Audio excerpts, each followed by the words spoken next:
Welcome, everyone, to Ice Prep Podcast. Hard to believe we're on episode 3. Thanks for joining us. For those of you on either Apple, iTunes, Spotify, Amazon, wherever you're listening from, and as well, thanks to those joining us on CJBK.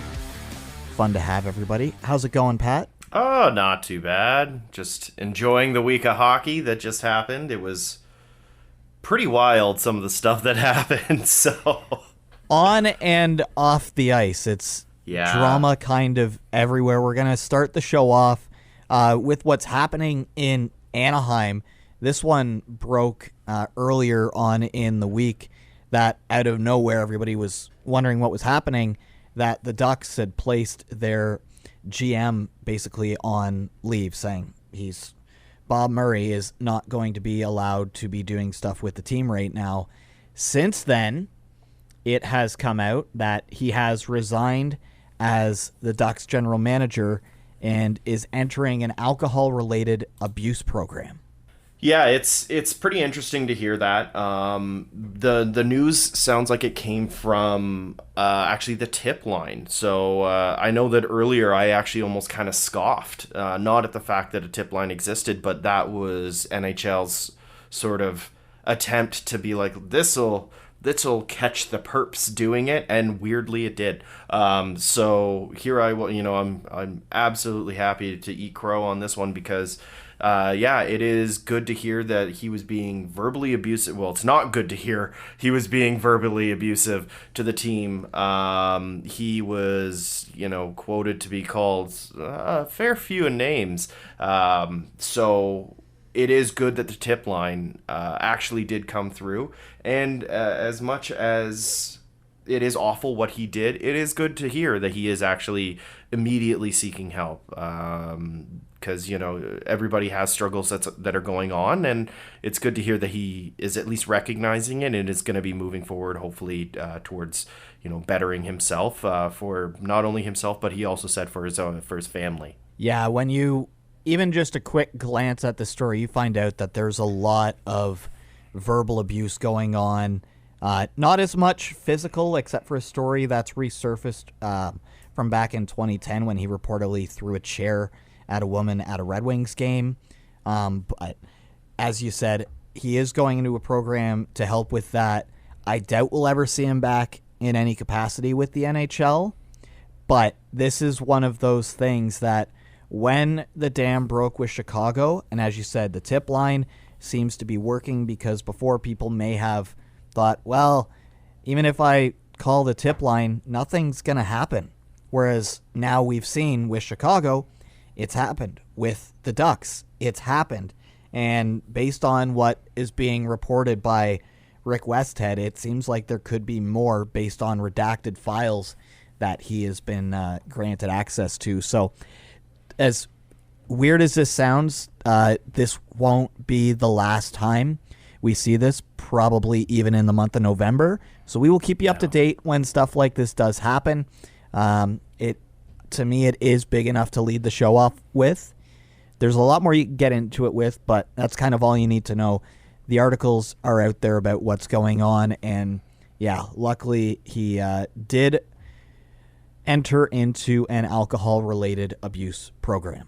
Yeah, and then another thing that actually came out this past week, and I know that everyone's been sitting there with bated breath to hear from him, Babcock, Mike Babcock, the one that was being awful to his teammates. They did a very, very important interview. I don't know if you can feel the sarcasm that I'm speaking with through this microphone, but it was completely unnecessary to get him to chime in on things, in my opinion, at this point in time. And not only did he not need to chime in, he also clearly did not see what he did was wrong. The way that he spoke about what he did to Mitch Marner really kind of proves that he sees nothing wrong with the actions that he did. He sees nothing wrong with the way that he handled the team, and it really there was no real remorse in that interview.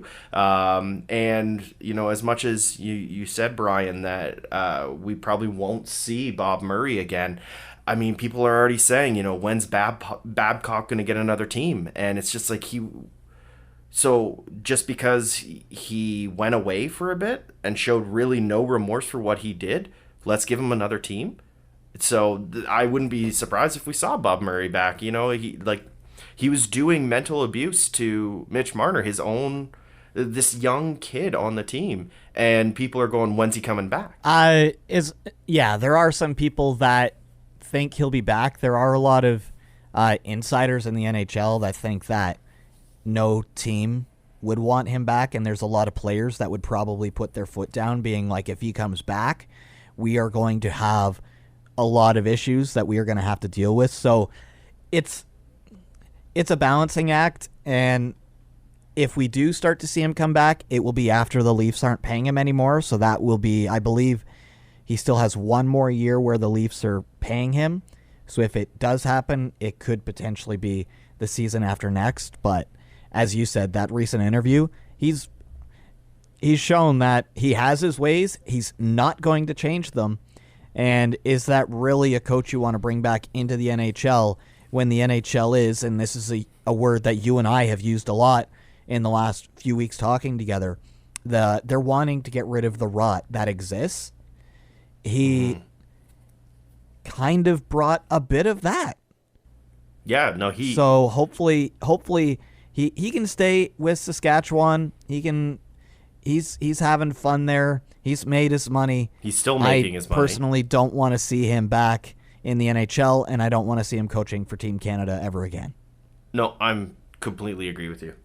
But I think that we should move on to the Leafs, though, because somehow, I don't know how, but the Leafs are always at the top of the news. They always continue to do things that people want to talk about and want to hear about. And after putting up nothing, literally nothing, for, 2 weeks, 3 weeks? All of October, they decided, we should play hockey. And they remembered how to play hockey. They looked at their good buddy Frederik Andersen doing amazing things and went, hey, why can't we do that? Right? And the big thing that you look into is, so whenever you hear the Leafs talked about, it's the big four and everybody else, because that's where the majority of their cap is. Well, now it's kind of the big five when you add in Morgan Riley, because that's a lot of their cap hit and 5 players. Mm-hmm. Until they kind of hit that win streak, which LA stopped, their big four were doing nothing. It was all from the third and fourth line getting a lot of the points. The second that Marner gets that worst first goal of the season, the weird bounce, the puck goes through Marner on that team. When he's playing well, Tavares starts to play better because they've shifted those lines. And when they start to play better, that puts more pressure on other teams to go after them, which then allows Matthews and Nylander to do more. So it's a weird balancing act that if one of those four is not playing well, it's not really a big deal. If it's Marner, the Leafs struggle. We have seen that. That is like cemented in stone as a fact. If Marner is not playing well, unless Matthews can pot 3 or 4 goals, the Leafs struggle so much. They're back. Marner's having fun. Tavares is looking like he is 100% worth his contract right now. Is he not leading the team in points and goals as well currently? So, and until Cachet's goal, there was 16 goals in a row from 4 players, the big four. That is how this Leafs team is built, which that's part of their problem, though. Yeah, exactly. Because you look at the game just the other day. I know that obviously, so Tavares was out in their previous game against Philly. Philly, yes, thank you. And they still looked like they were performing really well. But that one line, as soon as Tavares is out, Marner is, he's playing shorthanded. But the other side of it is he is fantastic on the penalty kill. As much as we can talk about the goals and the points and the goaltending, even like Campbell, excluding the LA game, he's been absolutely fantastic. I think that one was just jitters. He was playing against one of his mentors. That's a pretty big deal. But the one thing I have to say is seeing Marner perform as he has been on the penalty kill. He did it last year, and it wasn't talked about a ton. And this year, I think it's going to be kind of the same thing. He is very, very good at taking that puck and just making it annoying to play against them on the penalty kill.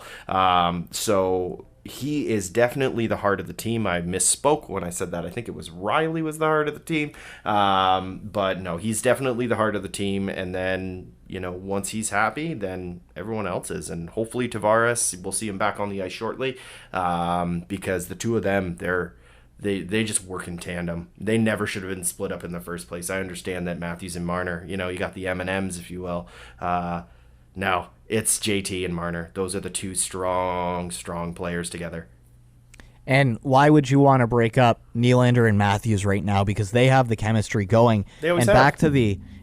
Back to the other line, the one nice thing with Tavares being out is that the other winger shifts into the center role. So that doesn't mean that Marner gets an entire new line. Because Kerfoot is, if you watch him play, he is kind of taking on the role a bit of like what Hyman did, except he can actually do face-offs. If you watch, Kerfoot is doing a lot of chasing the puck, going into the corners, trying to get it out. It's not just Tavares doing it on that line anymore, whereas it used to be, well, I send the puck down, Hyman's going to get it. The last few games in the win streak that the Leafs had, if Tavares, Marner, and Kerfoot were out on the ice, it was always Kerfoot who was the one going down to get the puck. Then it would shift around, and the two guys who make all the money were doing their thing, getting the goals. But he is one of those players that I know Leaf fans have wanted him just gone ever since the trade, ever since he came as a part of the Kadri deal. That line now, if he's not there and Tavares is out, I don't know what the Leafs do, because that's always been their issue. If somebody in their top six gets injured, they're screwed. At least this time, they have that second line winger, calling it the second line, that can shift over so it's not as awkward, and then you're not having to do the super first line, and then suddenly you've just got a bunch of great lines, or not so good lines, except for Jason Spezza. Yeah, and I mean, Kerfoot, when he was in Colorado, Kerfoot did exactly this. Like, he was that grindy player. He was just the intangibles. Like, he would go to the corner. He would get beaten up a bit. Like, he would fight really hard for the puck and then be able to start the play. He never really was the playmaker. He was the one that just was able to begin the play. So it'll be good to see them kind of break out from there. I'm really hopeful that JT comes back and they can kind of go back to that. It's almost like the goalie tandem. When you have two good goalies, it's 1A, 1B. That's kind of what the Leafs, first two lines are, is 1A, 1B. Like, there's really no strong candidate for first line, because if you want to compare the wingers, you've got Bunting and you've got Kerfoot. And I'm telling you, they are really good third liners, but paired with those four players, they're much better. They're over-indexing. Yeah, and when you watch, though, it seems like at times Bunting does feel like the odd man out on that line with Matthews and Nylander, whereas Kerfoot, as I said, he fits right in, because you get 91 and 15. They're going behind the net, guaranteed, if that puck is in there. So it's good to see, and as we were talking about, it's still ridiculous that the Big Four, all it took was them to get going, and suddenly the Leafs get that win streak. They hit LA, they get the win against Philly 3-0. But as you look ahead, if this was last year or 2 years ago with their next two games, so we're recording this on Thursday afternoon, so they have a back-to-back coming up at home against the Flames, who are eating teams alive, and then they're in Buffalo the next night. And if this was 2 years ago, you'd be like, well, that's a walkover, though Buffalo and Ottawa have always given the Leafs trouble. If they don't have Tavares for those two games, we could see the Leafs go back to that pre-winning streak struggle. Yeah, and I mean, the other thing, too, with Calgary just in general. It's scary when Gaudreau gets good. He kind of plays almost like Markstrom, and it seems that thankfully their cycles have kind of aligned because Markstrom, he has a great year, he has a rough year. He has a great year, he has a rough year. And it seems that Johnny Gaudreau is in the exact same situation. Last year, he was invisible. I watched plenty of games because obviously, the Canadian teams, it's always kind of fun to watch those. And there were so many more Battle of Albertas last year than we've seen before. So we watched more of the games and he wasn't there. There was no point of him even putting ice skates on because he just was vacant from the ice. Now you look at this year, completely different player. He's scary out there. You've got Mangiapane. I think that's how you say his name. I'm probably ruining it because I'm terrible with names. He's actually on the long list for Team Canada now. And obviously Flames fans knew about him. And then it was, I believe it was the Spangler that he was a part of last year. It was one of the cups over in Europe. And he was unbelievable. And now he's being given more minutes in Calgary. He is such a fun player. What is it with players that wear 88 and just being like the most fun players to watch on the ice? It's this magic number. No wonder Nylander went to it. Yeah, no kidding. I don't know. It's going to be tough. It's going to be a tough back-to-back for the Leafs, doing the Friday-Saturday against a team like Calgary they've got incredible goaltending with Markstrom, who already has 4 shutouts this year, which is insane to already say. So you've got incredible backing, but then you've also got this team that's just chippy and they can shoot really well and they're quick. They're not an easy team to play against. And they actually kind of remind me a little bit right now of the LA Kings. They're fast. They've got, Quick has found something again. He changed up his game, and he's playing really, really well. They've got some really heavy hitters that can do some damage. So you've got these two teams that are very similar, and it'll be interesting to see because I think you and I both agree that Campbell's going to be in the net for the Calgary game. Oh, absolutely. It's going to be interesting to see that one. I feel that it's going to either be a goalie contest or it's going to just be a blowout, and it won't be like 3-2. It's going to be like 6-5 or 1-0. It's going to be one or the other. I can't see it being that middle area. Well, and for Calgary, too, you look at them, and it was supposed to be a year where it's what's our identity. They lost their captain to the expansion draft. And he is not having the best of year with Seattle right now. So there was supposed to be this, well, what are we going to do? We've lost our Norris winning captain on the back end. And it's like the entire team stepped up without him there. And last year, one of the big things that if you were following along, more so on the media side of things than I guess what happens in the locker room, was it seemed like there was a big disconnect between the team and Matthew Tkachuk. Now this year, it seems like that is kind of meshed together. He is putting on a clinic. He's playing like he did when he was with the London Knights, and when he was on the ice, you knew something was going to happen. He's got that back. It's almost like that old line from the London Knights. They just needed something, and now they're all going again. Because even Max Domi, even though he's been scratched a few times, he's looked half decent as well this year. Yeah, the one thing that I've noticed about Tkachuk's game this year is that as much as he is a pest, like when he's on the ice, it's just not fun for anyone else but him. But he's less of that this year. I haven't noticed him stirring up drama and crap on the ice. Like he's been a little bit more reserved in that, which I'm wondering, you take a look at Kadri, for instance, and when he stopped being that jerk on the ice and started to perform, that's when, at least with the Avalanche, they're like, oh, wow, he's actually a very good player. Like, he's a lot better than we expected. So I'm wondering if maybe Suter behind the bench is just like, we get it, you can be that pest, but we need you to put up points. And I'm wondering if maybe he's made that adjustment. He's figured, and the coach and the team have figured out, okay, here's the best way for you to be the pest. Don't go full Kachuk of a few years ago. I honestly think when Jake Muzzin flipped that puck at him last year and he went ballistic, that was the beginning of the change for how he was on and around the ice. Like, the goal that he had, the between the legs one, if McDavid didn't also the next night absolutely decimate the New York Rangers, that would have been the most talked about play of the week because it was a beautiful goal.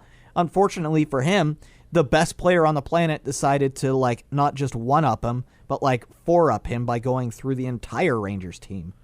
Can we also just talk about the fact that within 1 week, we have seen 3 goals that have been goal of the year candidate? We've got the McDavid one where he completely, like, I think the one tweet where he's been fined $35,000. No, $350,000. Yeah, $350,000 because of the amount of emotional damage that he did to some hockey players.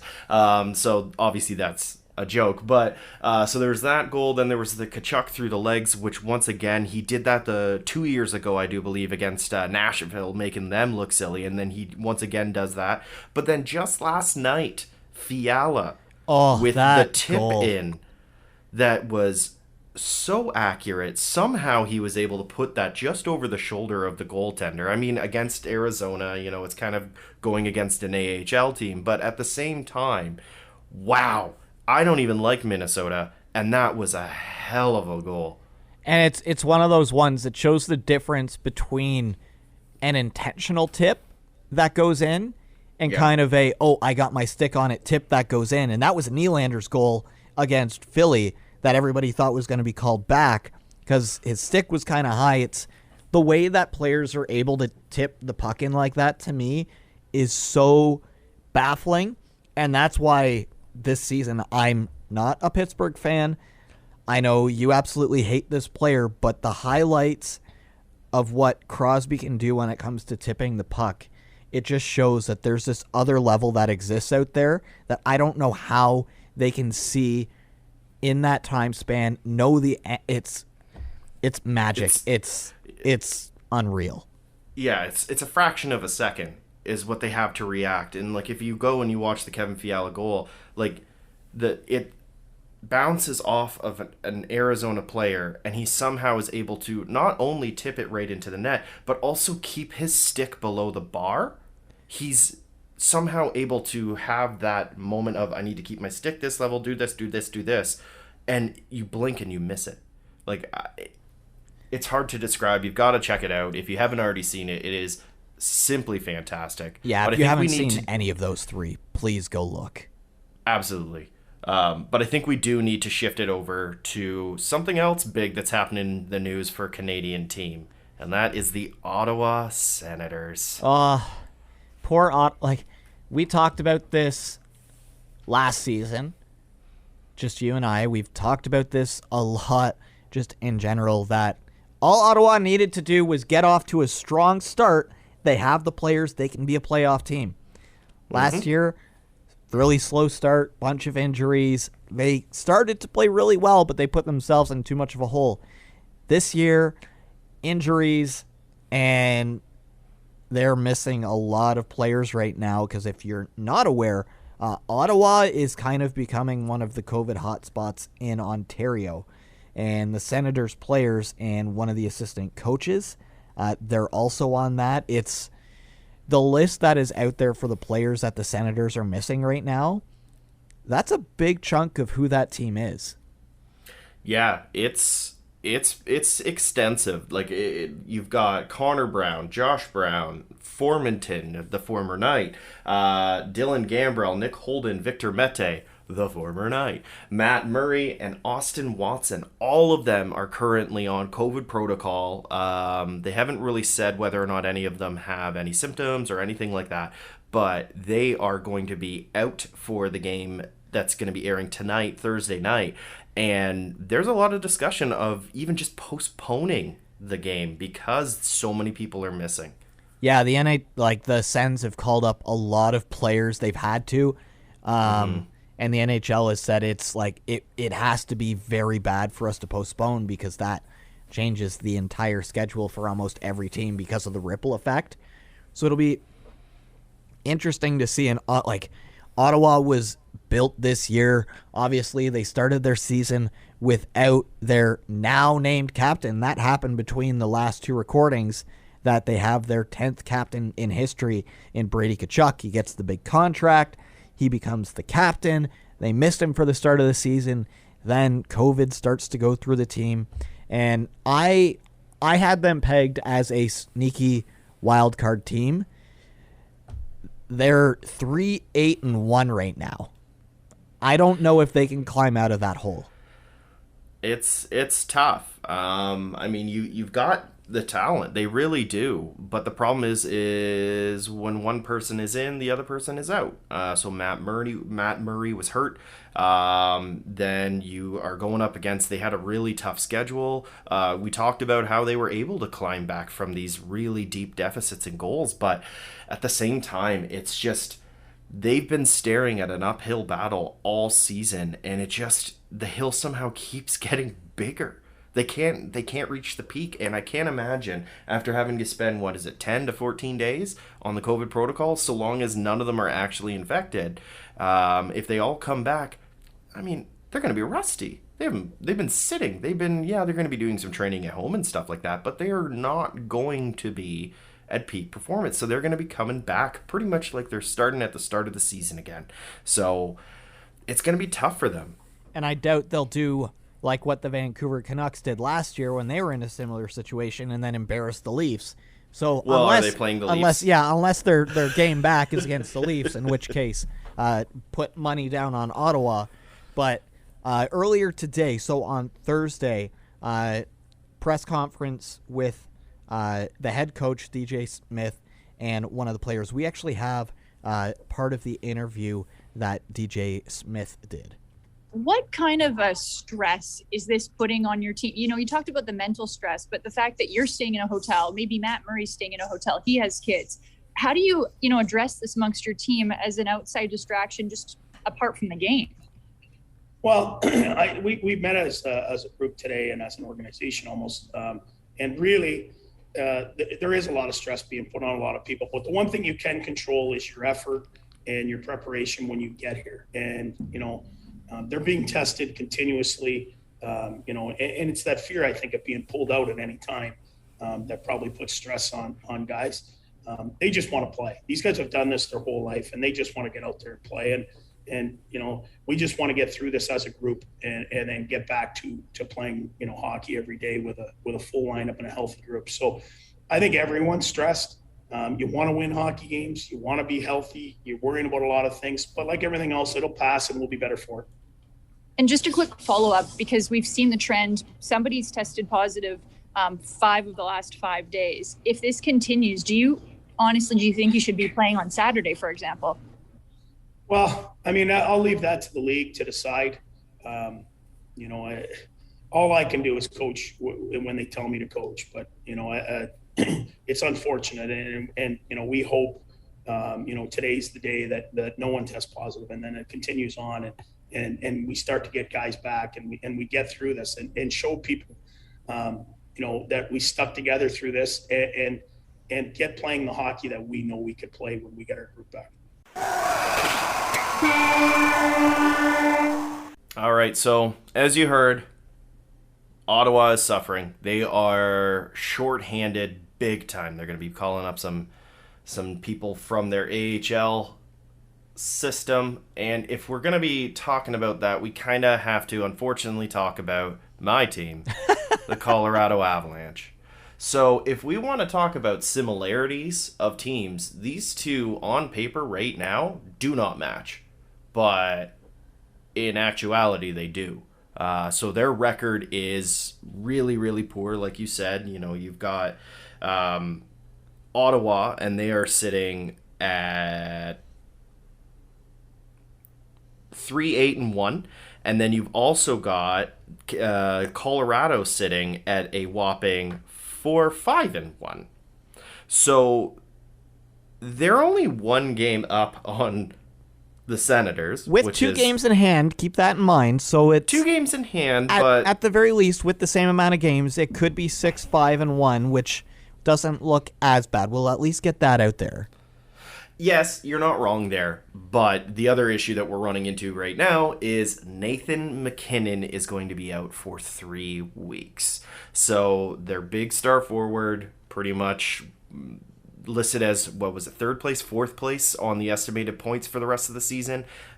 He's been nominated for the Hart Trophy way too many times, and he is out again. So this time it's a lower body injury. It happened against Columbus. I think Columbus is a fantastic team, but I hate them right now because they've injured my player. But it's going to be tough. They already were struggling when they had their star players out. And now with MacKinnon out again this season, because he was out on the COVID protocol list at the beginning of the season, it's not going to be easy for them. They've already been struggling big time. They're shopping Sam Girard. So they're clearly looking to try and find some more depth. They lost a lot of depth in the offseason, and they're trying to find the holes because Girard's a valuable target, and he could potentially bring in a couple picks or at least a couple players. Well, and you actually mentioned a player earlier on in the podcast in Kadri who's stepped up big, and that's the one thing that the Avs are very lucky for is that he immediately, when MacKinnon's been out, he slots from the second center to the first line center, and he is very good at that, but there is a big difference between Nathan MacKinnon and almost every other player in the league, minus a few. So what's funny, though, is on the practice lines, it wasn't Kadri. Interesting. Kadri was not in there. It was Timothy Compher. JT Compher was the one that was filling that hole, and that is the wrong player to be in that position. He is a very good third line center, and that's where he should stay. Well, we've seen in the past teams that try and bring up almost like a specialist at a face-off to go on the first line. It's great if you're in the defensive end and you're trying to Jason Spetz it and then get him off right away for your better player. But if that's what the Avs are going for, then are we going to see the record continue to slide until Bednar is maybe axed? So that on the Colorado Avalanche subreddit, I've been reading it obviously for way too long, and it seems that the sentiment has completely changed on the coaching staff. So they are calling to get the chop on the power play. They want that. They want the power play coach gone. They're also calling on Bednar to say, get out. And I mean, I get it. It's a rough start. I just checked this morning, and we are 6 spots from last place. And that's not a good place to be. But at the same time, is it the coach? Hey, if it makes you feel better, you're still rated higher on every list out there for teams in the NHL compared to the Devils. So, I mean, you got that going for you.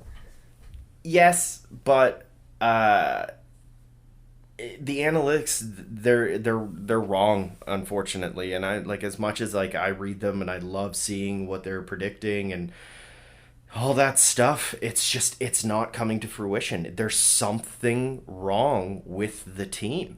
They're not meshing, they're not gelling, they're not playing well together. You watch them play, and they're getting walked over. You've got these incredible defensemen, and they can't defend. It's crazy. Yeah, something has to change. It's only 10 games into the season, but that's when you have to do it because you need that time after to let the coach kind of work with the players. And it's going to be one of those things. Can you fire Bednar, who comes in when MacKinnon's not there? Or do you need MacKinnon back to get rid of Bednar so you have that superstar with a new coach coming in so that you can at least bank on that? But the way the Avs' luck has been going, I hate to say this to you, Pat, the game that MacKinnon will be back, you're going to probably lose Rantanen again. Yeah, no, and that's been the consistent theme for the past few seasons. Every single time one player comes back, another one goes out. And I know that's hockey in general, but it just seems that the big three of Landeskog, Rantanen, and MacKinnon just cannot stay healthy together. That line plays maybe 6 games a year, and then the rest of the time somebody's suspended or injured or whatever it may be. It's really hard to watch. I love the team, but I'm starting to think that them getting into the playoffs is gonna be not 100%. Well, I'm willing to put money on them going in. If they go in, it'll be a wild card spot.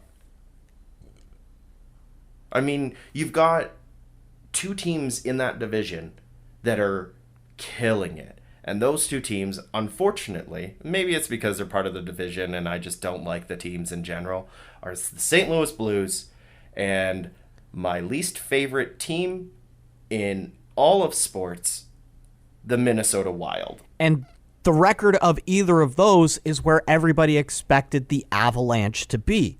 That's the crazy part of this season. Even still, today, with McKinnon out for the extended period that he is, they are still the second favorite team to either win the cup or get the President's Trophy. That is how strong the Avs are. And we talked about Ottawa earlier. You can put yourself in so much of a hole that unless you can pull off a Florida Panthers or a Carolina Hurricanes 9 or 10 game win streak, if you play 500 hockey after starting 4-5-1 to start the season, you're probably not even going to make the wild card. Yeah, no, I'm definitely concerned about Colorado. They don't look at all like they did last year. They lost key pieces. Most people wouldn't say they were key pieces, but they were enormous pieces. Obviously, Ryan Graves is now a New Jersey Devil, but you also lost P.E. Belmar, who was just this heart and this grit on the fourth line that was irreplaceable. Matt Calvert retired. Unfortunately, he had to retire pretty early. They lost Philip Grubauer, which, I feel like that's a bit of a Did you lose him, though? Did you lose him? They think they got rid of Philip Grubauer. So there was that, but they also lost Donskoy. Donskoy was a big player on the second, third line shifting. He had a lot of chemistry with Burakovsky. The two of them worked really well together. And, now that Burakovsky's healthy again, Donskoy, he's doing really well, as he does every season over in Seattle. Unfortunately, Seattle's not doing well, but he's at least putting up some points. But no, they lost some really important pieces to the team, and they've been trying to replace them with like Darren Helm, or you have other players like who is that I can't even Maltsev. They brought him over, and he's really not done nothing. Logan O'Connor, for some reason, is becoming the star, and he's not that great. He looks okay on the ice, but he's shaky at best. You've got a whole bunch of people that are untested. They're good fourth liners, but they're playing in third and second line roles because of the injuries and because they just don't have that stability anymore. So everything what you've just said and what this conversation started with, it reads more and more to me that a coaching change has to happen. Bednar's style does not mesh with the new players that have come in, and without having McKinnon there to just absolutely decimate everybody in his path, I can't see Sakic letting the team slide any further without stepping in with a major change. And as you said, at least they have Girard as a piece that they can use because of Makar, because of Byron, who's come in, and he looks, somehow you've got essentially two Makars on your team now, which is just unfair to the rest of the league. But I wouldn't be surprised. We're recording this on November 11th. That is Remembrance Day. That by the time we get to December, the Avalanche will have a new coach. By the time McKinnon is back from his injury, his time off, it's going to be either they're going to go on a tear for some reason, and they're going to just all be undefeated for the rest of November, or they're going to have a new coach. It's another one of those gray area things where it's just like there's only so much you can do with the people that you have, and clearly it's just not working. Vancouver, San Jose, Vancouver, Seattle, Ottawa. They have the chance to go on a run, but those are the teams that you're expected to win against. So even Vancouver's there's a the tough chance one, though. there's the chance that even if they win those 4 games, if they don't look good during it, you could see a coach get fired on a winning streak. We've seen it before. That's true. At least they're not playing Chicago, so Fleury can't end another coach's career. But at least they are not playing Minnesota. And we've been promising hot takes, and I think I've got a couple spicy hot takes right now. All right, let's get to some of these takes, Pat. Now, granted, I'm coming in with a heart full of hate because I do not like the Minnesota Wild. Because the Minnesota Wild are a team that exists to steal wins from other teams.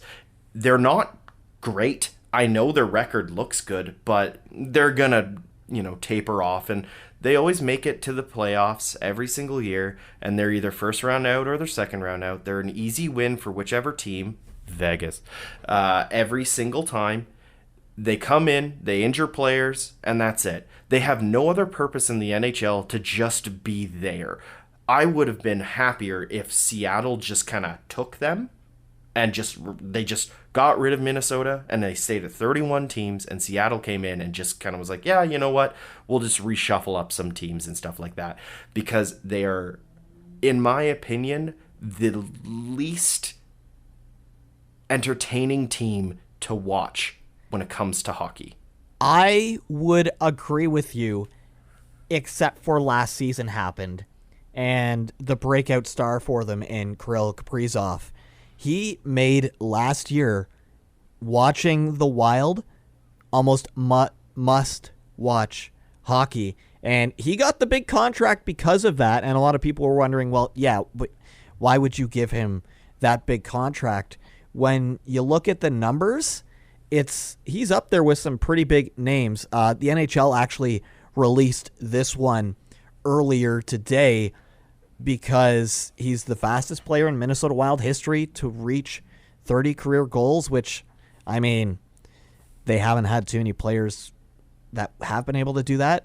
But the players that are above him on this list: Crosby, Malkin, Matthews, Besser, Laine, Ovechkin. Now, obviously, the further you go up that list, the less games that it took, but it's showing that he is kind of a legit player. If you watch him on the ice, I still don't think he's worth what he was given, but that was a big part of Minnesota being like, well, we're kind of screwed anyway because we bought out these 2 players, but watching him on the ice, now that he's got it going, their first line, to me, it rivals the perfection line in just how fun it is to watch, and you know something's going to happen if they're on the ice. As much as you hate the Wild, no, I completely disagree. They're fun. No, they're not. Honestly, with Kirill Kaprizov coming in, it pretty much, he took the Wild from being this god-awful team that you watched just simply because your team was playing them to a team that you could tolerate if it was the only game on. Kirill Kaprizov is overpaid, he's overhyped, and on any other team, he would be a second-line player. But because he's playing on Minnesota, they're notorious for bad contracts, as we know, because they did ridiculously terrible contracts that they had to buy out, and now they've screwed themselves over for multiple years to come. So why would he even sign there? I was floored that he said, yeah, I want to spend more of my life in Minnesota. I like the Minnesota Vikings as a football team. I would never actively be like, you know where I'm going to go on vacation, or you know where I'm going to set down roots is Minnesota. And everyone, if anybody from Minnesota is listening to this, please rip me apart. I don't care. I have this deep-seated hatred because every single time the Colorado Avalanche play them, somebody gets hurt. And it's almost always Greenway or Dumba that does a knee-on-knee hit to someone, and it happens every single time. And it's kind of going back to, like, they're a team that's incredibly cheap and incredibly dirty. And it's the exact same sentiment that I have for Tampa Bay. Because once again, as we saw, which should have been a penalty shot, but... Well, not only should it have been a penalty shot, there should have been a lot more to it. So for those that are a bit out of the loop, or maybe you forgot, Mitch Marner has a breakaway. And did you ever watch old highlights of like Pavel Bure, and he's trying to skate down the ice, and there's sticks like hanging off of him, and it looks like he's got weights pulling behind him? That's what Hedman was doing to him, which that's enormous a penalty hook. shot. And Yep. as he gets to the net to shoot, in comes Mikhail Sergachev, and just a complete and utter headshot. 2-game suspension for that. But as we've said before, we're 3 episodes in, and we've talked about this every single episode. The Tampa Bay Lightning are a dirty, dirty team. If you haven't realized that yet, you haven't been watching any of their games. Yeah, it's remarkable that I think the part that was most frustrating about that hit, beyond the fact that, obviously the penalty was called and Marner was slowing up. Like he had already kind of come to the mindset of, I've got a penalty shot, here we go. And Sergachev still went in for that awful hit that was completely wholeheartedly unnecessary. But the fact that the Leafs did nothing. Yeah, that's one of those ones where you can argue both sides. A lot of old-time hockey is like, well, get out there and make it so that Sergachev's got blood dripping off of him. The Leafs, aside from Simmons, don't really have those players. While you've got Muzzin there, they lost a few of those players in the offseason. What the Leafs' whole mindset has been the last few years with Dubas has been, well, don't fight them back by punching them in the face. Fight them back by beating them on the scoreboard. And that is what they did. But there wasn't even like a scrum. There wasn't like... It was like Marner got hit in the head, he fell to the ice, and people were like, oh, shoot. Darn it. Like, nothing happened. And I mean... Yeah, obviously Simmons is there and he can fight. But you've also got Nick Ritchie. That was a really good time for him to step up and show that he's a team player, and he did nothing. But it's just the lack of any kind of protection. The star of your team got hit in the head. Remember when Tavares accidentally got knocked out cold, and it was creepy as all hell to watch it live on TV, and everyone was kind of like, oh my goodness, that was probably one of the more awful things when he ran in, when Corey Perry accidentally kneed him in the head.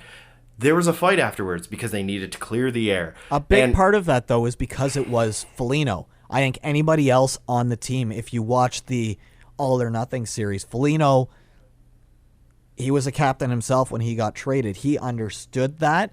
So the Leafs are missing a bit of that, but it's... There's still the opportunity, I agree with you, though. There was nothing, at least a scrum, like face wash the guy, do something. It should have been a more aggressive feel to the game going forward. It should have felt like a playoff game from that point on. Every single whistle, there's shoving, there's pushing. That's how you respond. You show that you can't be, literally a shot to the head, and they're just like, well, okay, go for it. Every night, Keefe should not be the most angry person on that Leafs bench. Mind you, he's great to watch because he looks like a Muppet with how angry he gets. Yeah, but he's a meme factory. At the end of the day, the Leafs did get the win on that. Sergachev did get suspended. I'm pretty sure the Leafs have as many wins as Mitch Marner has lost teeth this season. Yeah, he got another high stick in the Philadelphia game. Philly, although he's... I did appreciate, though, as much as Giroux did pull 2 penalties from the Leafs, like he put the Leafs on the penalty kill twice. When he did high stick Marner in the face, he actually stopped and he checked to see if he was okay. Like, you could see that he felt kind of bad about what he did. And you know what? As much as obviously hockey, it's team versus team and everything, it was nice to see, sort of the human element of him, of just him saying like, oh shoot, didn't mean to do that, are you okay, are you good, sort of thing. Well, and there's a player that, if you look at it, he's probably not going to be back with Philadelphia next year, so that's going to be an interesting offseason. Just jumping way ahead is that Giroux's going to be on another team next year. I can guarantee that. Oh yeah, he's so undervalued, just in general, in the league, but then also with his own team. It seems like sometimes that he's just He's barely even talked about, and he's a fantastic player. Is he not still like within the top 2 or 3 of the league in faceoff percentages as well? That I don't think Philly fans realize. Well, they might, but as you said, he doesn't get the love that I feel like he would on other teams in the league, just because he is kind of that goofy looking nice guy. Yeah, like he has 870 career points in 954 games played. So he's good. Why do we never talk about him? How is he never discussed? He's currently 11 games played, 12 points. So he's averaging more than a point per game right now. And not a soul is even talking about how decent he has been playing. It's crazy to me that he just is consistently undervalued. I think that's because he's so consistently good at what he does that there's never, if he dips, it's like, oh, what happened to Giroux? If he has a great season or if he's on a point per game pace, we're like, well, that's just what Claude Giroux does. So he's one of those ones. I wasn't thinking about this until now, but he is probably going to be one of the more interesting. Where is he going to end up? We all know it'll end up being Vegas, but we can all imagine that it'll be somewhere else. Or the Island, is that what you said? No, I just said somehow Vegas will... And actually, the Islanders would be another team that would make sense for a player like Giroux to end up. Could you imagine that defensive style plus Claude Giroux having like the best face-off person in the league? That would be pretty damn good. I mean, the Islanders are always consistently good, and why not bring a consistently good player onto the team? Can I just say that I just want him out of the Metro? Like I'm tired of all of the best players minus like 2 in the league being in the Metro. Yeah, there's 2 generational talents in the Metro. And one of them is currently on a pace to break records. Like Ovechkin right now, if he continues on pace, which won't happen, it will not happen. He is currently on pace for 75 goals. Mind you, if he does that, he will absolutely shatter Gretzky's record quickly. I know this is, I'm looking ahead here. One of the takes that you have, Pat. Even if he doesn't hit 75, say he hits 40 this season, I think Ovi, if he doesn't break the record, he gets within 10. I don't think he will break the record. He'll get close, but I can almost guarantee he won't. He's 36 years old. There's only so much more that he has left in the tank. And I think the only reason that we're talking about this, as much as he is, he's passing other people and he's playing fantastic. Don't get me wrong. I'm not trying to discount the man. He's been their best player on the ice every single night. Yeah, 100%, which is like good for you. But at the same time, we're talking about it because it's fun, and that's it. He's not going to break it. The number's too high.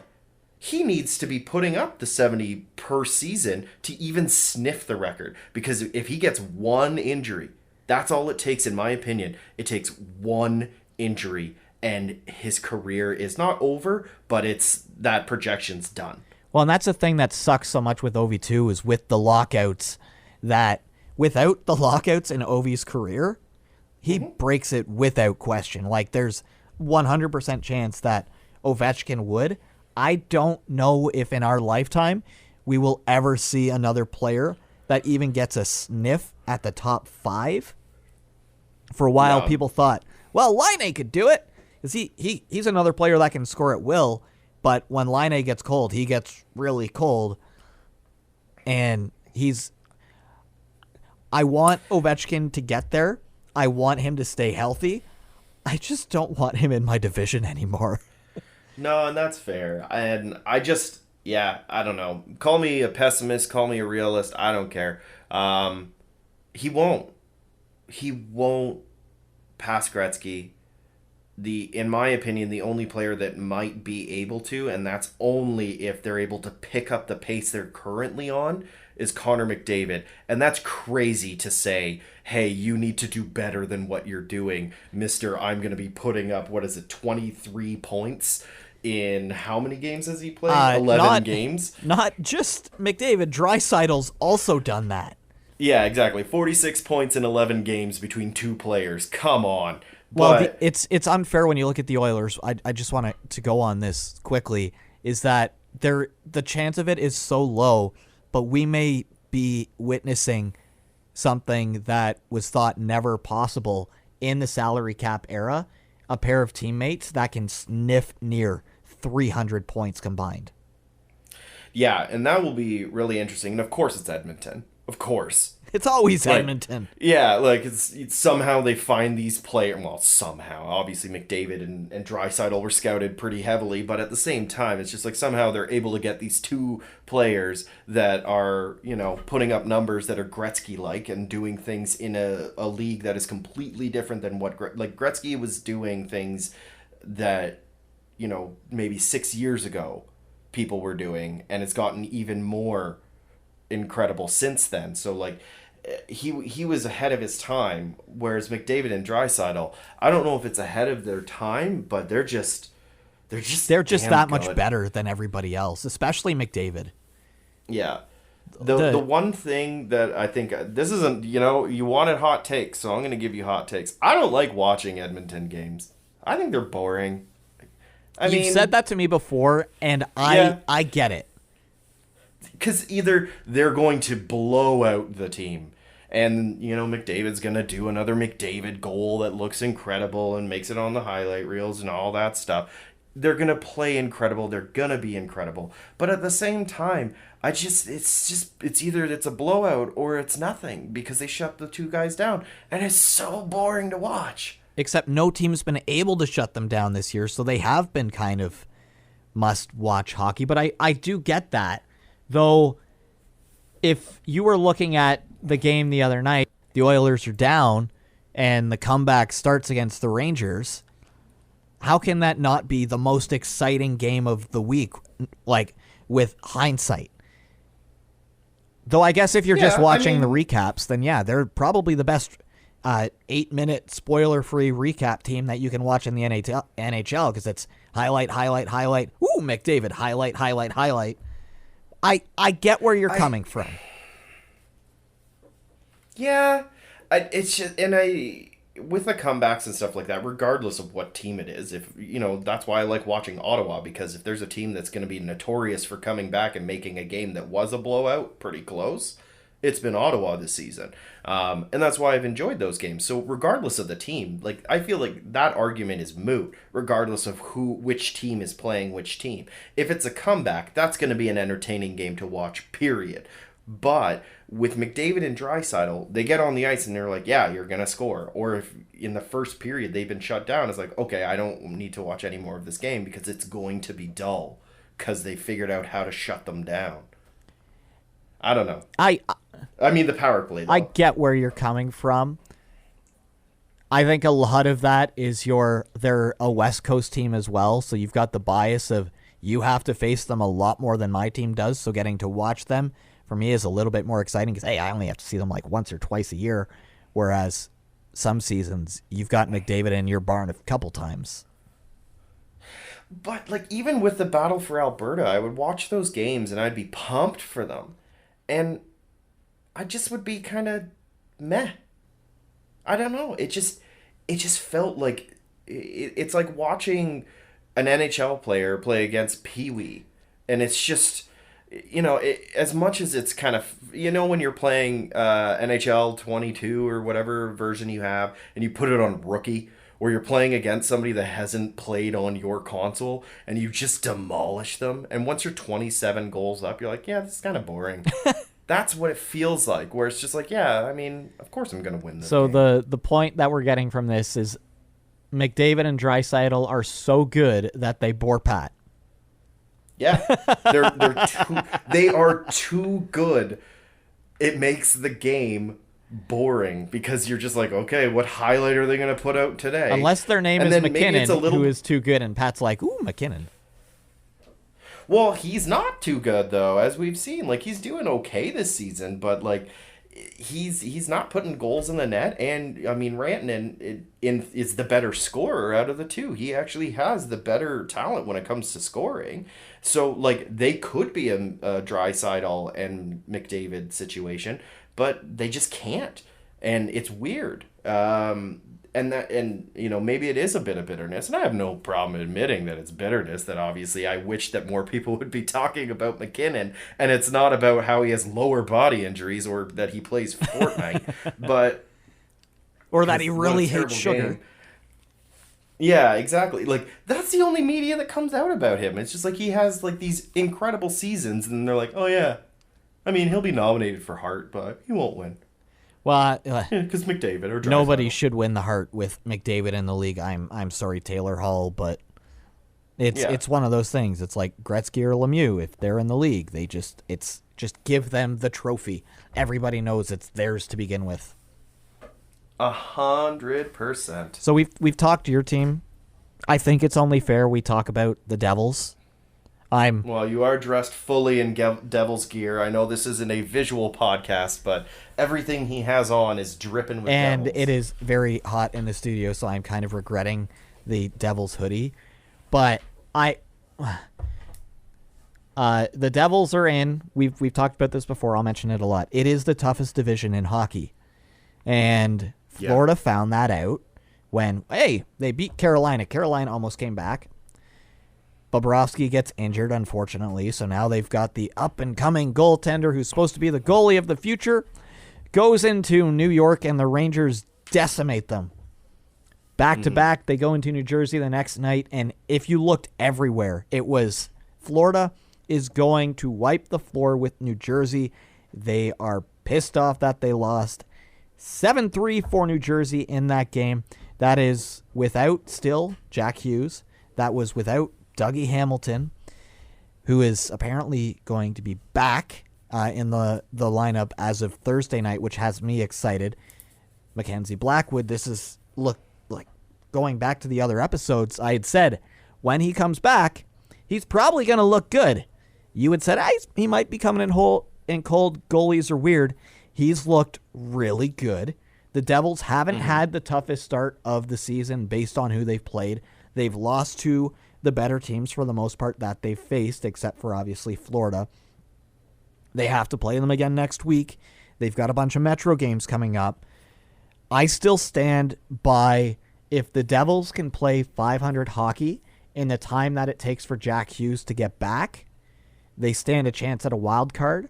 The more I'm watching this team, who actually has called up a lot of AHL players that are supposed to be ready in 2 or 3 years, that are playing pretty well in the NHL. Now that Dougie's supposed to be back, they might actually be a legit team, and it could be the reverse of what the Avs and Devils were supposed to be. You could be the team that'll be, well, what do we have to do to trade away to get some assets? And the Devils, who have all this cap space, by the time we get towards the trade deadline, if this keeps up, Devils could be buyers, Devils could be in a spot.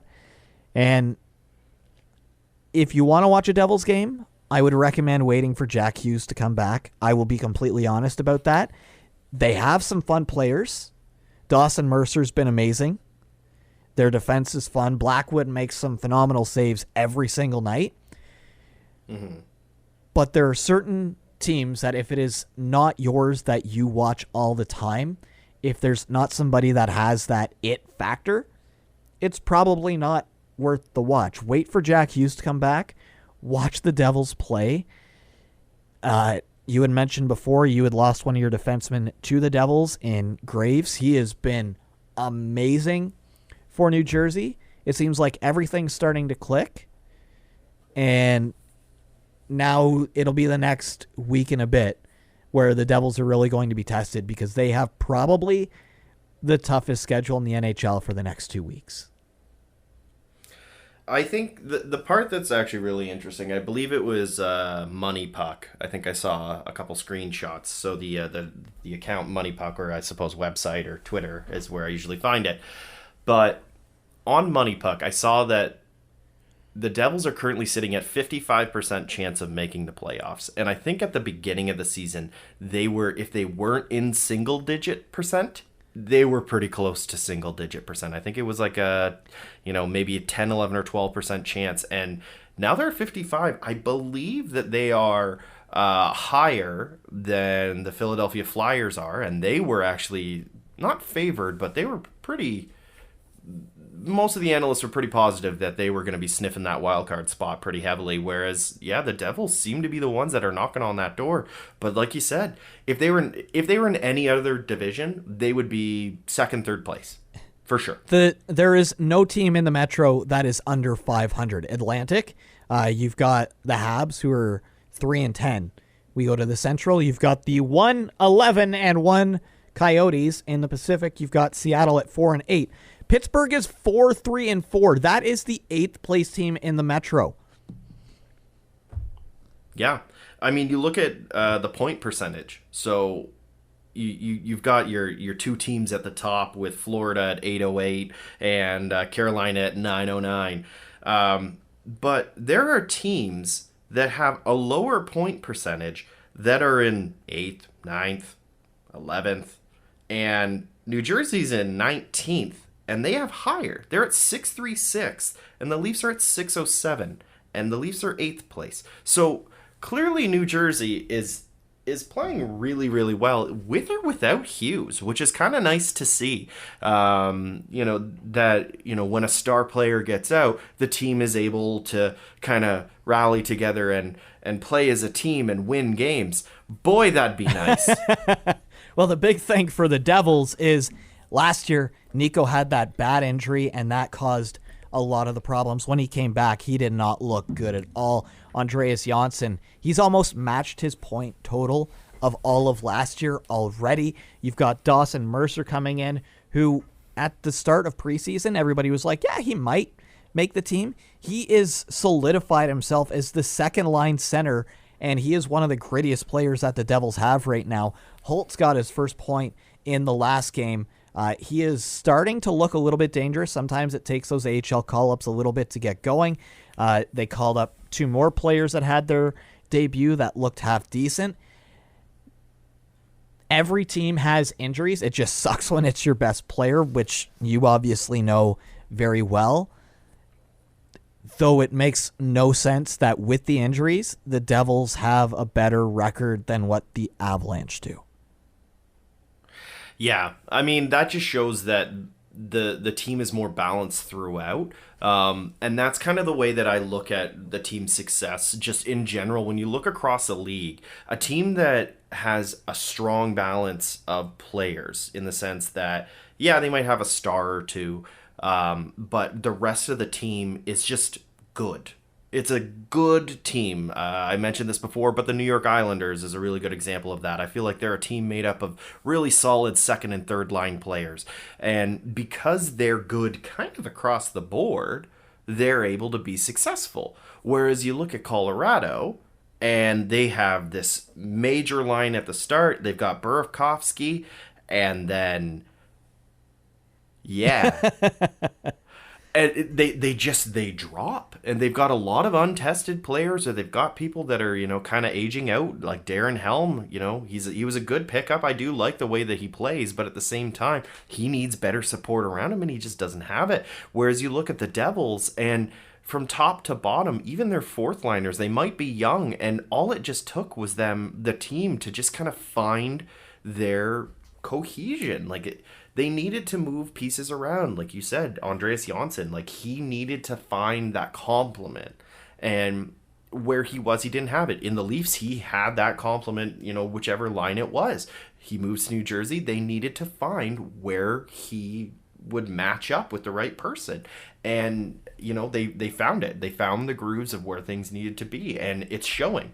Plain and simple, because then anybody can slot in. As long as 2 of the 3 are performing on that line, that's all you need. Well, and the Devils are having a good season when one of They had 3 big offseason acquisitions when their forward one isn't even talked about because he's having an all right season, but Tatar hasn't had to be the standout player.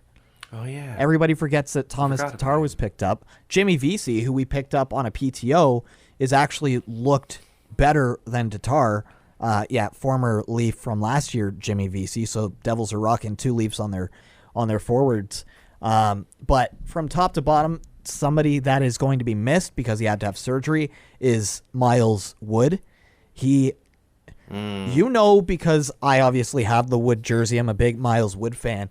Defensively and leaving the zone, he was either the number 1 or number 3 ranked overall player in the league. That is one of those things that is going to be missed. He was unbelievable at it, and then not having Jack Hughes, at least with Dougie Hamilton back, he to say that he's a game changer would be an understatement. I can't remember the exact number, but it's something like the Devils are an 87% better team when he's on the ice compared to when he's not. That is a $9 million defenseman. Yeah, like if a person can influence the game that much, then they are worth that value. But going back to Miles Wood, I think he is one of the more unsung players in the league. Every time I've tuned into a New Jersey game just to kind of either chirp you or just to kind of see where they're at. Obviously it's good to watch any other games. I strongly encourage people to watch teams other than their own teams play. So I would tune into New Jersey games, and every single time Miles Wood was the standout. No matter the score, whether they were up by 2 goals or down by 7, he just was pushing. He didn't drive the play. He pushed the play. He put it on his back and just was like, no, I'm going to will this game forward. And that's a big loss. It is. And the Devils had another player like that before who's actually a 2-time Stanley Cup champion now who plays for the Calgary Flames. Blake Coleman, very similar player. Now everybody knows who he is because obviously that was the first-round draft pick traded to get him to Tampa, and then it became the scariest third line in hockey. Miles Wood is a lot the same player. He's shown in the past that he is, if McDavid is the highest tier of speed, he is on the one below. And go look up some of the fights that he's had. He is the crazy guy that fought Jamie Benn, and he just had the wild eyes. As Pat said, if you ever watch a Devils game when he's healthy, you will notice number 44 very quickly. Yeah. He makes an impact on the ice. The moment he touches the puck, it's like the game is different. And that's not just to try and prop up New Jersey or anything. Even when the team was garbage, he was the standout player almost every single game. It's crazy to watch. So it's players that have that speed and that it's just the grit. Yeah, it's fun to watch. He's one of those players that the Devils will very much miss, but the one nice thing is that because the Devils were so bad for so many seasons, they were bad. We shouldn't have made the playoffs when we had Taylor Hall, let's be honest. No. There's enough depth in the AHL right now that some of the players that they're calling up, they're going from having a player like Miles Wood, who's that very gritty, to we're just calling up straight up skilled, high-level skilled players. So it's almost like a different Devils team exists now than what starts. They're fun to watch, as I said, without Jack Hughes. Not as fun.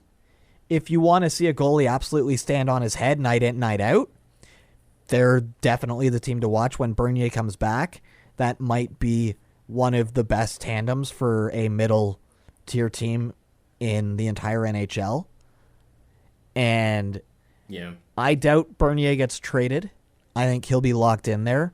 I did want to touch on one thing with goalies, though, since that's where I'm going.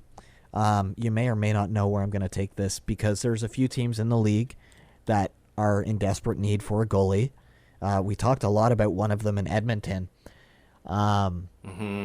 There's probably a few other teams that would really like to look at a goaltender named Tuukka Rask, who is an unrestricted free agent and who has been seen on the ice in Boston practicing. Yeah, it's a good sign to see him on the ice again. As much as there's a lot of hatred and everything towards the Boston Bruins, they're a team that's easy to hate, or at least they used to be. They are shades different, that's for sure, even compared to last year. So sorry to all Boston Bruins fans out there. Except Bruins fans hate Rask more than anybody else does. Yeah, you're not wrong, but it is good to see him on the ice. He's a really good goaltender. He's been consistently good for pretty much most of his career. Don't ask Boston Bruins fans that, but he has been putting up decent numbers almost his entire career. So for him to be out an extended period of time is obviously really tough to see, but it is good to see him back on the ice. And I sincerely hope that he never wears a Boston jersey again. Not because I don't like Boston, but just because I want to see him go elsewhere. I want him to see new waters. What are other teams he could go to? Like, I want Edmonton to be good. I want them to do well. I want a cup in Canada. So get rid of Koskinen and Mike Smith. Like these two zombies on skates that are somehow putting up numbers that like their backs are gonna just turn to goo. Like, I don't understand how they're still playing hockey. Like, Mike Smith specifically. Like, how does he still have a contract? Goalies are weird. But how does he still have a contract after what he did in Calgary when he got demolished by the Colorado Avalanche in the playoffs? Yeah, that was... How did Edmonton think to themselves, you know what we need? A player like him. He'll take us to the Stanley Cup. That makes sense. So, Edmonton needs goalies. Like, they were sniffing at Kemper, and he went... I've said sniff a lot in this podcast. That's weird. I don't like that. They were looking at Darcy Kemper in the offseason, and they were the other team that was battling to get that contract. But Colorado came through. Thank goodness. I think. We'll see. I don't know. I love Kemper, but they need a goalie, and they're trying, so maybe that's the Do you know who I could see sniffing around? No more sniffing! At Rask? The Colorado Avalanche.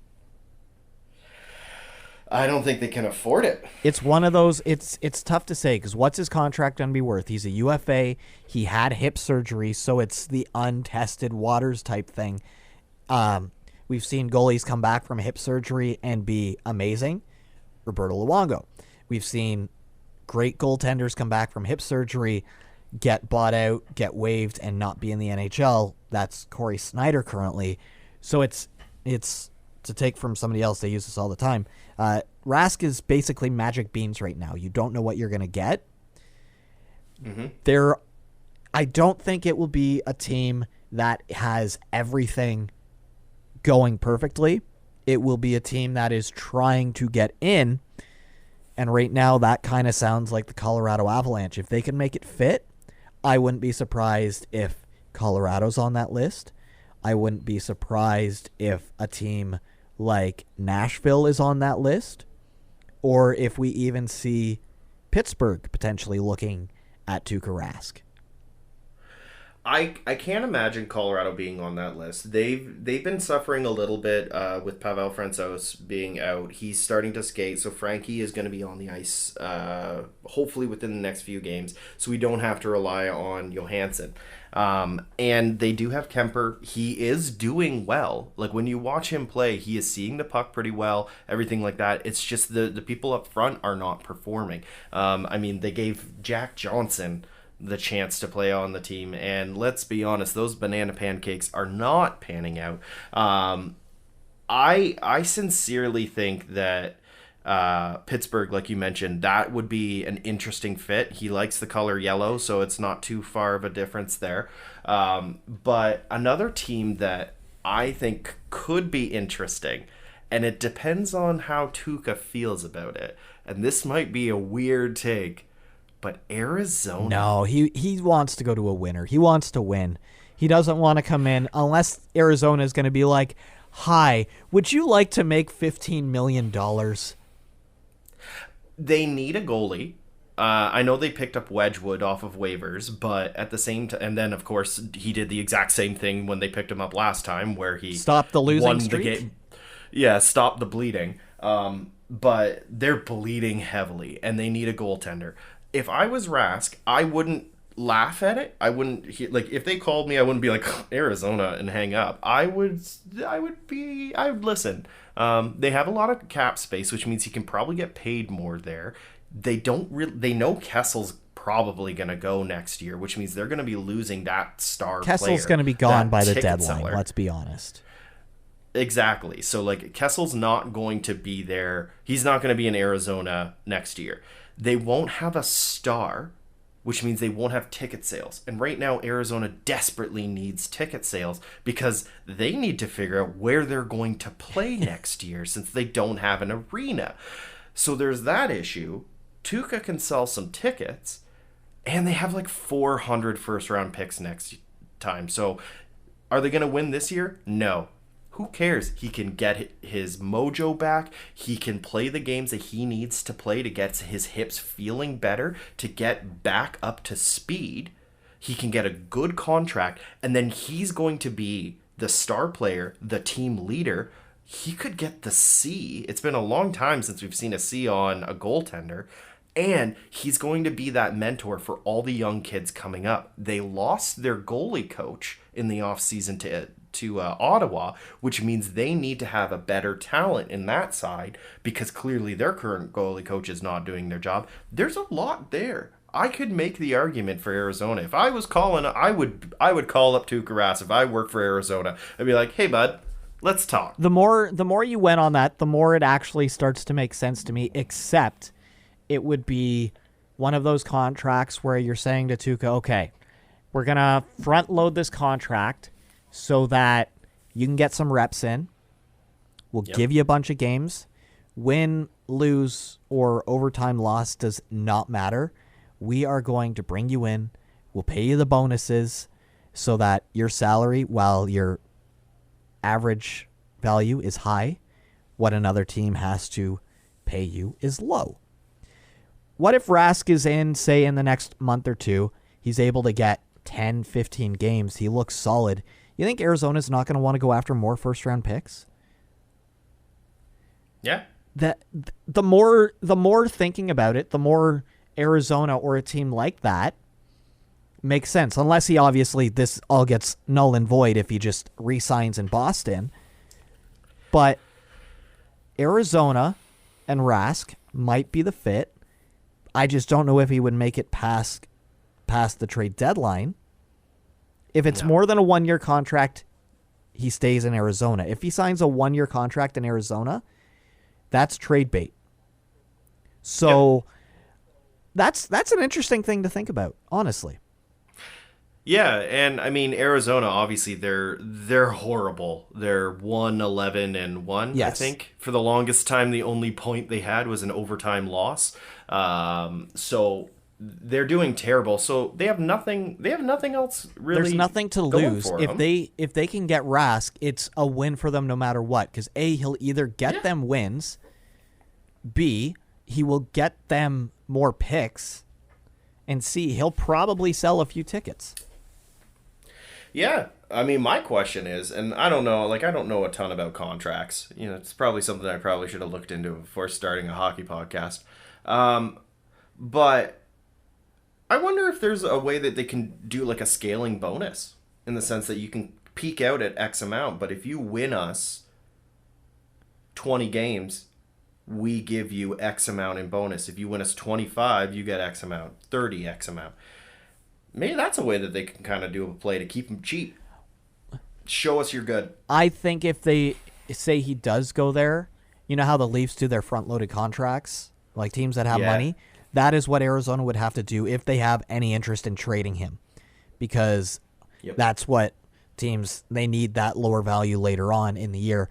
That's one to think on. I'm actually gonna mark this down as if Rask comes back and he goes to Arizona, how did we somehow figure that one out? But let's be honest, it'll probably be Boston.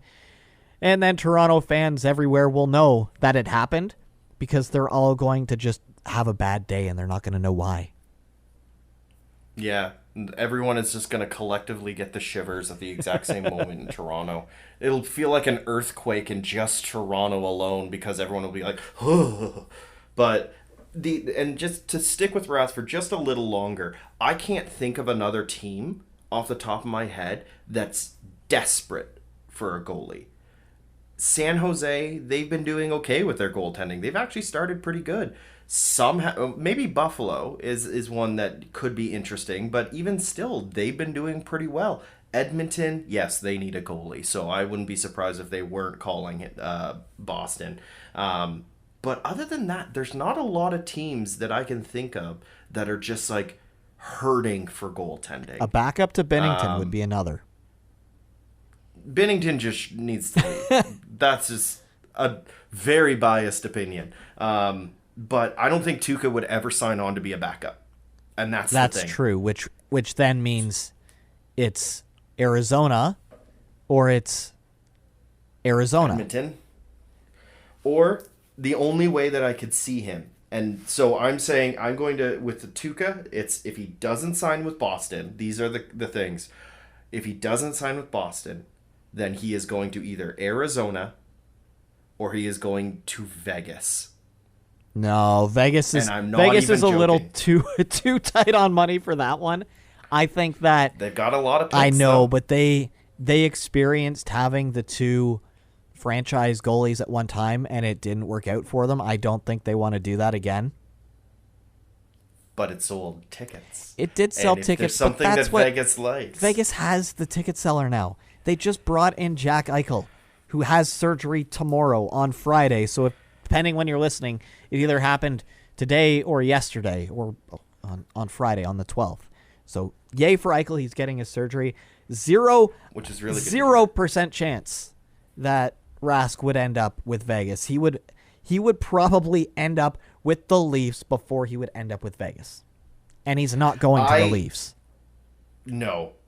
I was thinking the exact same thing about Jack Eichel, and I was proven wrong. And that's why I'm saying Vegas, because it's just like, do I think he actually will go there? No.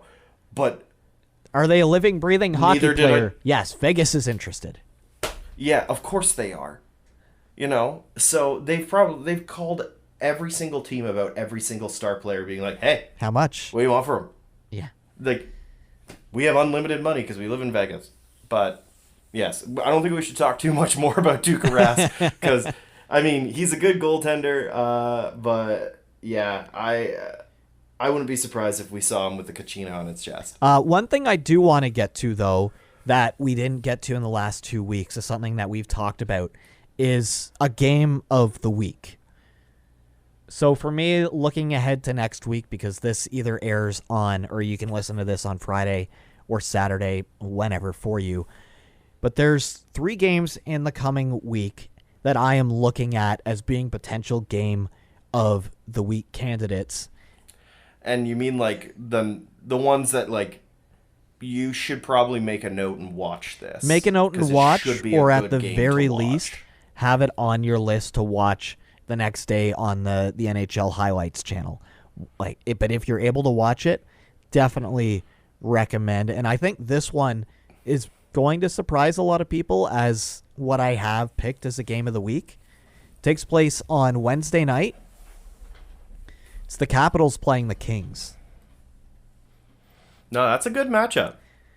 Like, both of them are on a tear. I mean, the Kings, if they lose against Ottawa tonight, just hang up your hats. They beat the Leafs. They lose to Montreal. So you never know what's going to happen. In overtime. Yeah, that was a weird game. But the Kings, without Doughty, they're definitely back. And if and when Doughty comes back, they're going to be a much scarier team because you can rag on Doughty all you want. But when you lose a player that plays 25-plus minutes a night, it affects the entire team. And we talked a lot about Ovechkin earlier. That, to me, is one of those sneaky, very, very good games that if you have the chance on Wednesday night, I would recommend keeping your eye on that one. Yeah, that'll be a good one to watch because, yeah, like I said, that the Kings are really quick, and I find that, which is funny. I know that was an unintentional pun, but I will take it. So that they've got the speed and they've got a bit of grit, but I say a bit of grit because I know earlier I said that they were a little bit more chippy and they remind me of Calgary, but it's because it's in comparison to Washington. Washington has a lot more strength behind them, everything like that, but they're slower. They've got some speed with like Kuznetsov and stuff like that, but the Kings aren't the old slow team anymore. They've gotten very young, very quick, and the addition of Philip Deneau was probably the smartest offseason acquisition in the entirety of the NHL. I completely forgot that happened. He was underrated in Montreal his entire time until Montreal went on that Stanley Cup run, and everybody went, oh, he's like the best shutdown center in the league. He proved it time and again, and now in LA, it makes it so that Kopitar doesn't have to be the only guy who can take faceoffs. That's why the Leafs were destroyed so hard, is that Kopitar was able to go out and go at those worst matchups for the Leafs because Deneau would go out and it would force the Leafs' hands. And the same thing's going to happen with the Kings, is that, or not the Kings, sorry, with the Capitals. Watch the line matchups that happen there. That is where LA can win that game. Yeah, and I mean, you look at Kopitar as well as like he's sitting in, I don't know, technically 7th place. Yes, 7th place in points when it comes to this season. So he's having a really, really good season. Because he doesn't have to be the big defensive player anymore. No, so you've got him having a really good season, which is good to see because Kopitar has always been a fantastic player. But then you also have the issue of Kuznetsov has found his gear again too. So it'll be a really good matchup. I agree. That'll be a really good one to watch. Now, the one for me, I guess I'm going to cheat on the first one because that's what I do. I want to take more than I need. I have 2 games, but they're for completely different reasons that are must-watches.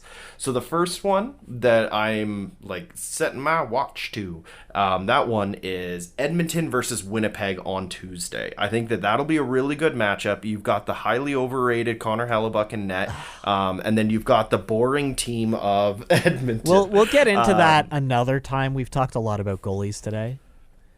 Yeah, I talk too much about goalies, and I apologize to people who don't care. But I think that Edmonton and Winnipeg will be a really good game. Obviously, you got the 2 Canadian teams. They played each other quite a bit last year. But this year, they're very kind of at odds. They're very different teams than what they used to be, and I'm really interested to see what's going to happen. Well, and not only is that the revenge for Edmonton, because they were swept by the Jets. Maybe that is what it takes for Mark Scheifele. He doesn't have a goal yet this season. I mean, if there's going to be a game that he's going to get a goal, it should be that one. And Kyle Connor is having you can't even say a sneaky good season. God. He is finally showing how good of a player he is. Thinking of that game, that I looked at it a few times and I went, the Jets. But then remembering, the sweep last year, that might be a solid Tuesday. So we've got a Tuesday game, we've got a Wednesday game. Now, my other game that I think that people should watch is also a Wednesday game, and it's for completely different reasons. I don't think so. Like I said, Edmonton and Winnipeg, good matchup. It should be chippy. There should be some fights. I really think that'll be good. The other one, it's on Wednesday. And it is the Battle of the Bad. Oh, no. And that is Chicago versus Seattle. So it is in Seattle, which means it's going to be a late game. So most people probably won't tune into it. But both of them are not doing well in the season. So I have a feeling, because the goaltending, even though it's the 2 goaltenders. One is the reigning Vezina winner. And the other goaltender potentially could be Grubauer, who is a finalist for Vezina, going head-to-head. And it should be an incredibly high-scoring game because they're not doing well. And so you look at Seattle, and they have the least amount of shots on net this season, in the sense that they don't get shot on that much. And they are getting blown up with goals. So and they were supposed to be built really from the back end out, which is exactly. So their goaltending has been rough. I mean, obviously, I think it's was it Decord is going to be in net in the next few games? I think he was out for a bit, or is it another one? I can't remember. What's it from Florida? The one that they took from Florida. Is it Chris Drieger? No, something like that. Yes, Drieger. Yes. Yeah, Drieger should be back. So most likely it could be Drieger versus Grubauer or versus Fleury. But even still, you've got in Kane, you've got Doc, you've got DeBrincat, and they want to score. They want to just get. They want to see if they are no longer in Chicago next year. They want to make sure they get a good contract if that's the case, or at least a renegotiation when their contracts are up. Chicago's got more firepower between the two because Seattle's only got one player who is playing like he's expected to play. Yeah, exactly. Well, Eberle is doing phenomenal this season. Well, and so is Tanev, though. Which is kind of. He's doing true. better than expected. Yeah. But Seattle, they chose wrong, clearly, or they chose with something else completely different in mind than what people were expecting in comparison to the Vegas expansion. And maybe it's because they wanted to do year one, make them sleepy candidates, and then all of a sudden, here they come in with this huge cap space. They've proven that they've got good players, and they can maybe offload and build a brand new team in the offseason. Well, did Seattle know something that everybody else didn't? Because everybody wrote off the Pacific as being the worst division. It was supposed to be an absolute walkover. They're just a step below the Metro right now, and you don't want to be playing teams from that division, except they have the lower tier teams right now, as in Seattle. But did they know something where they were like, you know what, actually, let's hold back. We'll wait a year. It's tough to say, that one. Well, unfortunately, on Wednesday night, both of the two Wednesday games we gave are late ones because the first game starts at 9:00 on Wednesday. Who thought that one through? Right. I don't know who these schedules are. But I will say the better game out of the two will be the Washington LA game. Hands down, that should be better.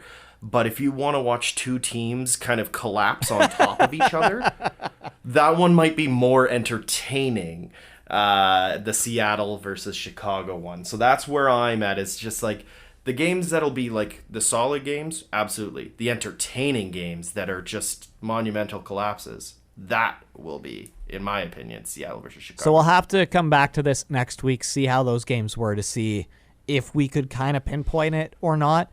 I do have the feeling that Tuesday game might be who you just never know with McDavid. That's the thing, right?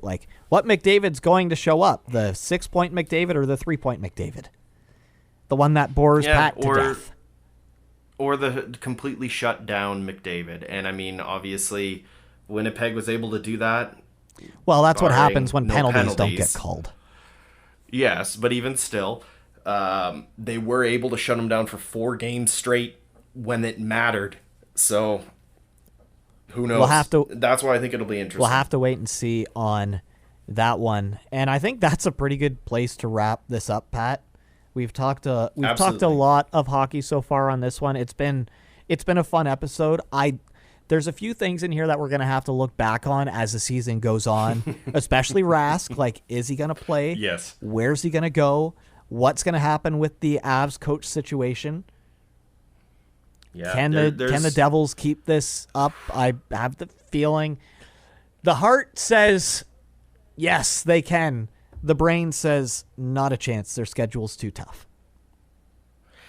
I'm on the side of that they're going to do well, which means they probably won't because I've been notoriously wrong on all of my takes, but I don't care. I still like taking them. So I want to thank everybody for joining us for this third episode. Of course, we are everywhere that you can listen to podcasts. You can yell at your smart speaker. You can hear us that way. We're on Apple Podcasts. You can listen to us through iTunes. We are on Spotify. We are on Amazon as well. So wherever you want to listen to us, we are there. We are also a shortened version. Yeah, a much shorter version of this airs on CJBK every Saturday from 6 to 6:30. So I want to say thank you, Pat. Not sure what you want to add here. No, it's been a lot of fun. Like you said, the takes will have to see how well those turn out. But enjoy this next week of hockey. Enjoy our suggested games. And thanks for joining us on this episode.